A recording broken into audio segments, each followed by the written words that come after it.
I wanted to put some mulch down last week, so I went to the hardware store, went into the cash register, and told them I'm going to be taking 6 bags of mulch. Ring it up.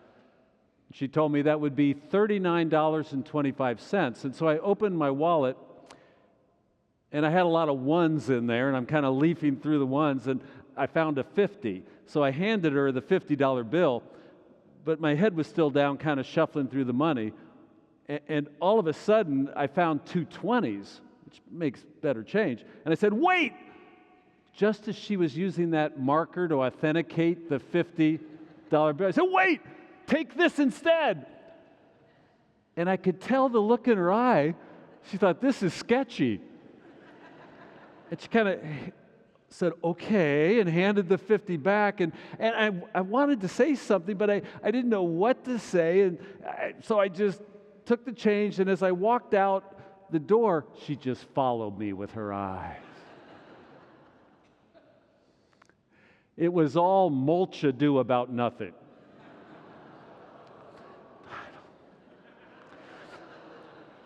So I go home, and I put the mulch down around the outside of my house, and I got my clothes all pretty dirty, so I threw them in the washer, and when the load was finished, I took them out. I realized I'd left my wallet in my pants, and so I take all those ones out of the wallet and put them on the table to dry, and I take out that $50 bill and lay it there very carefully to dry on my dining room table.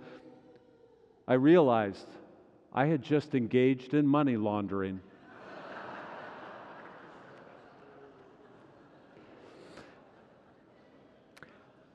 You will know in a couple of moments why I told that story. This week at First-Plymouth, we had 7 funerals. And Pastor Juan Carlos was out of town, so Pastor KJ did a couple of those. I did 5 of them. And it reminded me how thankful I am that there are communities of faith that can gather around people as they say farewell to someone they love, that there are communities of faith that have sacred places that are peaceful and can hold people in that difficult hour. Now, the ages of the people that I buried this week were 92, 94, 92, 76, and 56. I shouldn't just say the age. That was Vanita and Chuck and Tom and Gary and John. And I will tell you, the age of the person that has journeyed onward, their age does affect the tenor of the gathering. It just does. And so when someone is in their 90s, it is amazing to watch how in this sanctuary, sorrow and celebration can hold hands gently. It's really beautiful. That so often we think of sorrow and celebration as separate emotions, but in the capacious nature of human emotions, they reside beautifully together. There's sorrow when good things come to an end, and their life was a good thing. There's sorrow at the parting, but there's celebration in a long life, in a life filled with friends and love, and sorrow and celebration entwine themselves so beautifully. But when the person's 76, that sounds like a large number, but it still feels too soon. And you can sense that people feel bereft. And there's a different way we hold that hour, still celebrating their life. But there's a type of sadness to be held.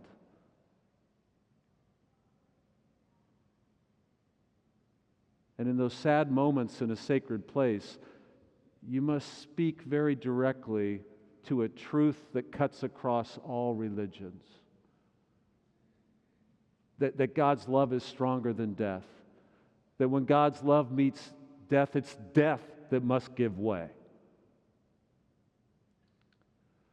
Or when someone is 56 and they have teenagers still as children, and those teenagers have brought their teenager friends, and this is the first moment they've ever encountered death.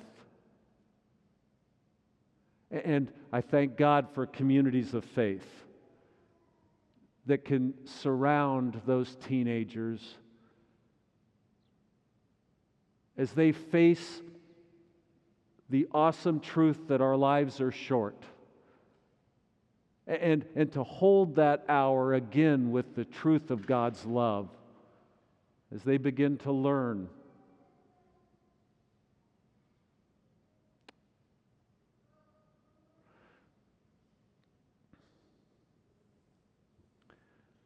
So I was thinking this week during all those funerals, how many eulogies I have heard.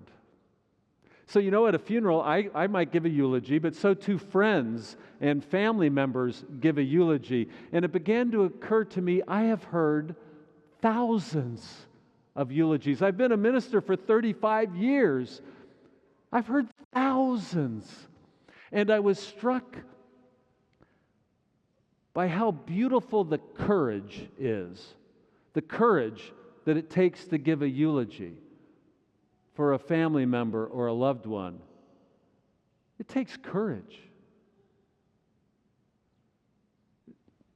Jerry Seinfeld used to do a riff on this. There was a big survey in America about Americans' greatest fears. The number one fear for Americans was public speaking. The number two fear for Americans was fear of dying, which led Seinfeld to muse, at a funeral, people would rather be in the casket than giving the eulogy. So what dignity and courage for someone to stand up and share because they love the person. They don't want to speak in public, but they love them and want to offer that gift to their family and friends. And so often in a eulogy, the person will begin to cry. And there is nowhere else in our lives that you have to keep talking while you're crying. And to watch that, I'm just honored and humbled by it. To watch people speak through their tears. Eulogies. So after hearing thousands of them, I will tell you, I'm struck also by how basic they are. They don't exalt the grand achievements of the person. They don't go into the grand philosophical themes. They talk about the most basic and everyday things that happened in their lives together. So often, they're just sharing moments that they had laughter with the person, or some funny or silly moment. That's why I told the mulch story. If my son would have been standing next to me, he would have put it in my eulogy. Because just sharing a moment of laughter at a moment that's silly. My dad was my best friend. My dad and I shared both being ministers. We shared a love of philosophy and theology. We shared all these rarefied things. But when I think of him, now that he has passed, I usually think of the moments we were laughing together. I remember the first time he took me to California. I was 19, and he took a trip with me to California, and we're just two Midwestern guys. I would go on to live there for 20 years, but he took me to California, and we were at Big Sur, and we were on the edge of this massive cliff over the Pacific Ocean, and we were peering down, and it was just so awesome. And all of a sudden, we started hearing these barking dogs, and it sounded like a wild pack of dogs, and we suddenly crouched down, looking around like, where's this wild pack of dogs? And I looked down, it was the seals on the beach. Just two Midwestern guys not knowing anything. And we laughed and laughed and laughed, and people share about the basic things in eulogies, really mundane things. It occurred to me that eulogies have a Winnie the Pooh quality. Do you remember Winnie the Pooh? How he just embraced the everyday, the simple things. Have a little honey. Hang out with your friends.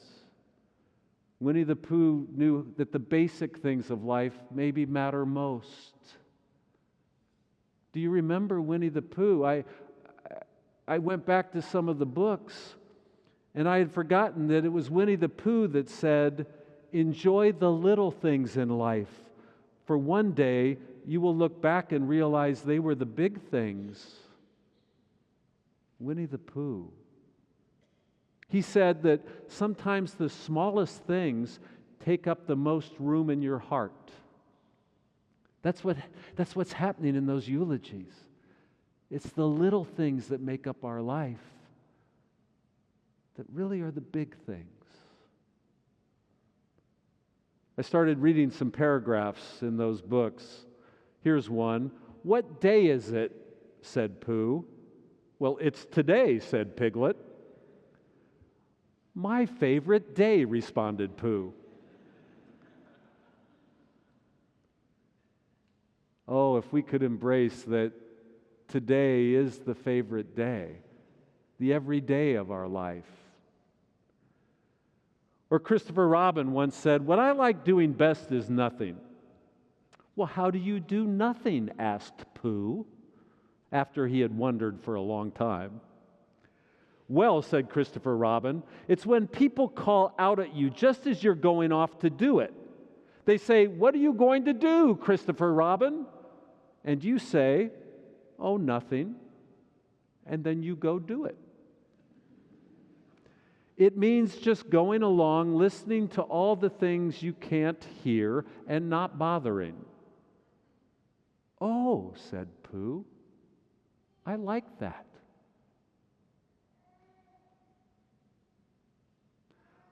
Or take this one, lastly. Piglet said, "Supposing a tree fell down, Pooh, right when we're underneath it." "Supposing it didn't," said Pooh, after careful thought. Piglet was comforted by this. The natural optimism of just living in the everyday. You never think that, hey, a tree didn't fall on me today. It's a happy thought. And these eulogies, they reside in that mundane, everyday flow, and you get a sense, oh, that is what life is about. And so what I want to say to you is, live to your eulogy, not your obituary. You see, an obituary will highlight all the achievements of one's life. An obituary will sort of display a gravity to the person's life and their social standing. An obituary would be a list of accomplishments. But a eulogy is just the beautiful little moments we shared together. And they make up life. And if you're not relishing those little things in the everyday, we would miss so much life. Live into your eulogy.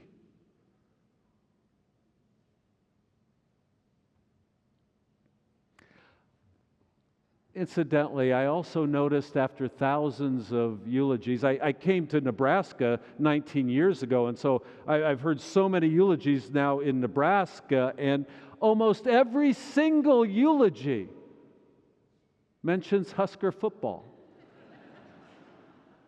And I was astounded by this. How could it appear in literally every eulogy? How's that even conceivable? And then it occurred to me, maybe it's not so much about football, for some people it is, but maybe it's not so much about football as the festivity of it. I think it represents the festivity that brings us together. And every life needs some festivity. And so they mention it again and again.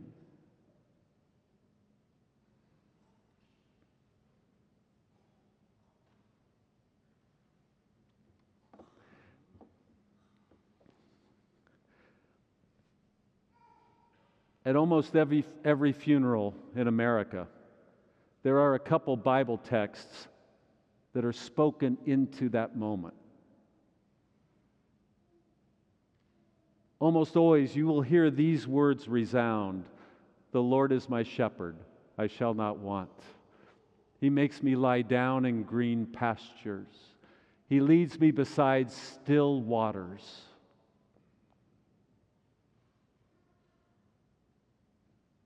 He restores my soul. He leads me in paths of righteousness for His name's sake. For even though I walk through the valley of the shadow of death, I will fear no evil.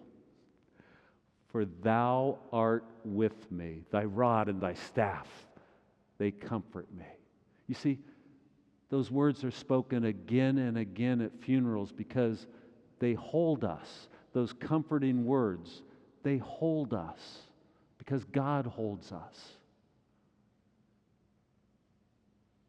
And almost always you will hear the Apostle Paul spoken into that moment. For I am convinced that nothing can separate us from the love of God, not death or life or height or depth or powers. Nothing can separate us. Nothing in all of creation can separate us from the love of God we know in Christ Jesus. And that assurance is spoken into that moment where we need assurance. Nothing could separate us.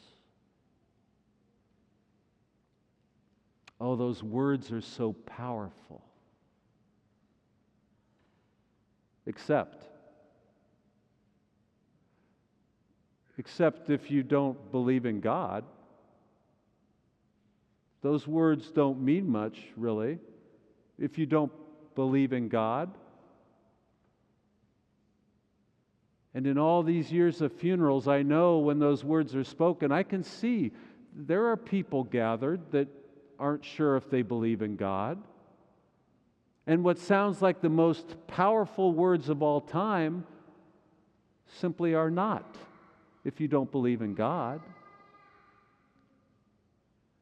And I've begun to worry that more and more people, they don't know if they believe in God. And when I say believe in God, I don't mean do you believe in all the church doctrines about God. And I don't mean do you believe everything the Bible says about God. I know that sounds heretical, but what I mean is, do you believe in God? Not all the theology that's wrapped around it, not all the rhetoric. Do you believe in God, an infinite love that holds all reality itself, an infinite love that makes sure there's meaning and purpose to everything, but most importantly, to your life? For if you don't believe in God, and I worry more and more people don't, if you don't believe in God, there's no meaning or purpose embedded. You have to carve it out then. If you don't believe in God, you've got to carve out every ounce of possible meaning. You become like a French existentialist, and you've just been thrown into life, and then it's up to you to discover a meaning and purpose. And this would be heroic. And so, boy, you better get after accomplishments, because if there's no meaning or purpose to life, you better achieve a lot, because it's all on you. But if you believe in God, the meaning and purpose is there. You can revel, you can be Winnie the Pooh. You can revel in the everyday, because the meaning and purpose is there already.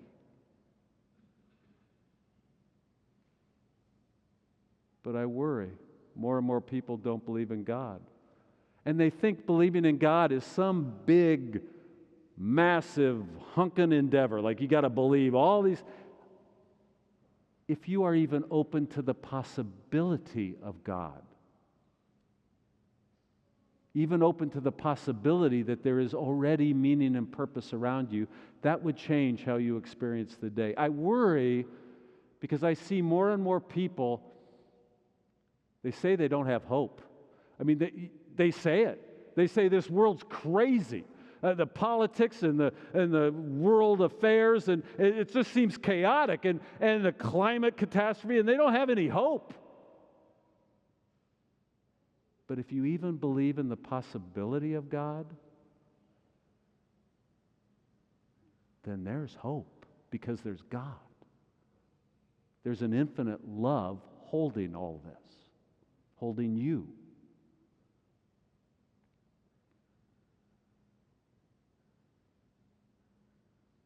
And so if you happen to be sitting here today and not sure at all you believe in God, and it would be easy to not be sure about God, all the things that religions say about God that can sound strange or bizarre, if you're sitting here not sure, just open your heart a little to the possibility of God, because then today you can simply enjoy the people around you, the ones you love. You can enjoy a beautiful day. It's not up to you to create meaning. It's here. Embrace this day, my friends. And thanks be to God for Winnie the Pooh.